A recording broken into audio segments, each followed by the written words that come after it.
Welcome to everyday cooking. இன்னும் எங்கள் சேனலுக்கு சப்ஸ்கிரைப் பண்ணாமல் இருக்கிறீங்களா?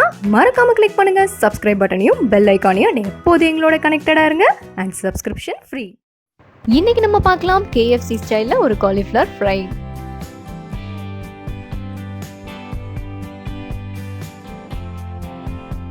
இதுக்கு நான் ஒரு மீடியம் சைஸ் காலிஃப்ளவர் எடுத்திருக்கேன். காலிஃப்ளவர் முங்குற அளவுக்கு தண்ணி ஊற்றிக்கோங்க, கொஞ்சமாக உப்பும் போடுங்க. இது அப்படியே ஒரு 2 நிமிஷம் கொதிக்கட்டும், வேக விட்டுறாதீங்க. ஒரு 2 நிமிஷம் ஜஸ்ட் பாயில் ஆகட்டும், ஆஃப் பண்ணிடுங்க. இந்த மாதிரி கொதிக்க வைக்கும் போது பூச்சி ஏதாவது இருந்தால் கூட செத்துரும், பட் உள்ளே தான் இருக்கும். அதனால நீங்கள் காலிஃப்ளவரை வடிகட்டி எடுத்துட்டு இன்னொரு தடவை வாஷ் பண்ணிக்கோங்க, பூச்சியெல்லாம் போயிடும்.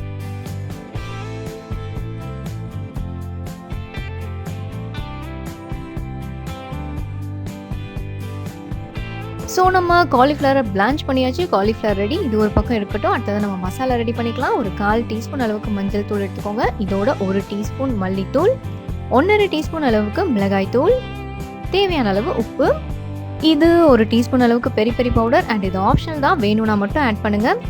இது பூண்டு விழுது 1 டீஸ்பூன் அளவுக்கு ஆட் பண்ணலாம். நல்லா ஒரு 4-5 பூண்டை தட்டி ஆட் பண்ணுங்க, அதுவே கரெக்டாக இருக்கும். இப்போ இது எல்லாத்தையும் நல்லா மிக்ஸ் பண்ணுங்க.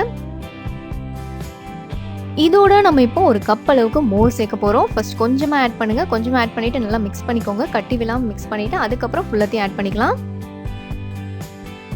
இதோ கட்டி விழாமல் கரைச்சாச்சு. இப்போ மீதி இருக்கிற அந்த மோரையும் ஆட் பண்ணிடுங்க.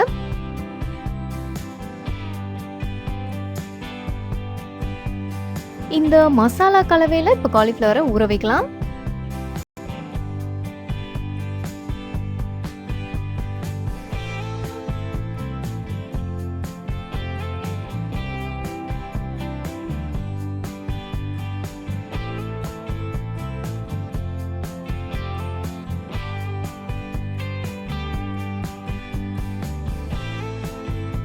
இது இந்த மோர்லேயே நல்லா ஊற விடணும். ஒரு 20-30 நிமிஷமாவது டைம் கொடுங்க, நல்லா ஊறட்டும்.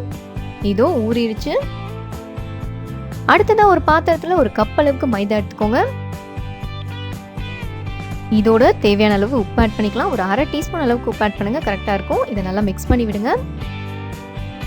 இதோட நம்ம ஆல்ரெடி அந்த காலிஃப்ளவர் ஊற வச்சிருக்கோம் பார்த்தீங்களா, அந்த மோர் மசாலா, அதுலேருந்து கொஞ்சம் எடுத்து ஆட் பண்ணிக்கலாம். இந்த மாவு நல்லா இப்போ உதிரி வரணும். ஸோ அது வரைக்கும் இந்த மோர் மசாலாவை கொஞ்சம் கொஞ்சமாக ஆட் பண்ணி நல்லா இந்த மாதிரி உதிர்த்து விட்டுட்டே வாங்க.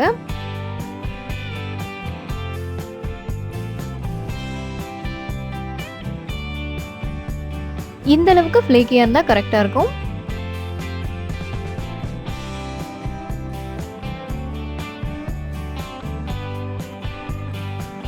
ஸோ இதுக்கு அடுத்த வேலையாக அந்த மோரில் ஊறிட்டு இருக்கிற அந்த காலிஃப்ளவரை எடுத்து இதில் உருட்டிடலாம்.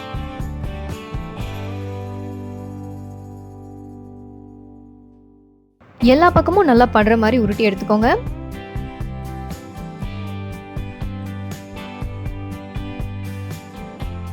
இந்த மாதிரி இருக்கணும், அப்பதான் நல்லா கிறிஸ்பியா வரும். எல்லா காலிஃப்ளவரையும் கோட் பண்ணியாச்சு. அடுத்ததான் பொரிச்சிடலாம். நல்லா சூடான ஆயில்ல மீடியம் ஃப்ளேம்ல பொறுமையா பொரிச்சிடுங்க.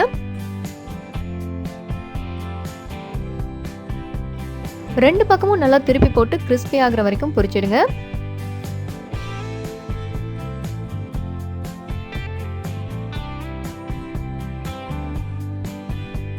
இதோ நம்மளோட காலிஃப்ளவர் எல்லாம் சூப்பரா ரெடி ஆயிடுச்சு. வெளியே எடுத்துடலாம். இது சூப்பர் கிறிஸ்பியா இருக்கும். அண்ட் டொமேட்டோ சாஸோட சர்வ் பண்ணுங்க, செம்ம டேஸ்டா இருக்கும். ஸோ KFC ஸ்டைல் காலிஃப்ளவர் ஃப்ரைங்க சூப்பராக ரெடி ஆயிடுச்சு. வேறொரு இன்ட்ரெஸ்டிங்கான ரெசிபியோட உங்களை சந்திக்கிறோம். எங்கள் வீடியோஸ் எல்லாம் பிடிச்சிருந்தா லைக் பண்ணுங்கள், ஷேர் பண்ணுங்கள், கமெண்ட் பண்ணுங்கள். அண்ட் மறக்காமல் எங்கள் சேனலுக்கு சப்ஸ்கிரைப் பண்ணுங்கள்.